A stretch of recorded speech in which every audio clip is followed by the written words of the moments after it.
Hello viewers, আপনি যদি খামারি হয়ে থাকেন অথবা আপনার যদি অল্প কয়েকটা মুরগিও থাকে বা খামারঘর গরম রাখতে চান, পোষা প্রাণী ভালো রাখতে চান, সুস্থ রাখতে চান শীতের সময়, যেহেতু শীতকালীন উৎপাদন ও বাচ্চা উৎপাদন বেশি হয়, আবার সেই সাথে প্রচুর মুরগিও কিন্তু মারা যায়, হাঁস মুরগি মারা যায়, বিভিন্ন শীতকালীন রোগে আক্রান্ত হয়ে মারা যায়।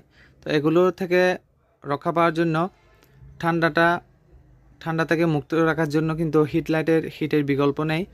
এগুলো দেখতে পাচ্ছেন, এগুলো সবগুলো হচ্ছে বংবাডা অরিজিনাল চায়না হিট বাল্ব। তো এখানে দেখতে পাচ্ছেন আবার কিছু লোকাল আমাদের দেশের লাল বাল্ব, এগুলোর তুলনায় কিন্তু 1000 গুণ তাপ বেশি উৎপন্ন হয় এই হিট বাল্বগুলো। তো এই হিট বাল্বগুলো সাধারণত 250 ওয়াটের হয়, প্রায় দ্বিগুণ তাপ উৎপন্ন করে সাধারণ বাল্বের চেয়ে।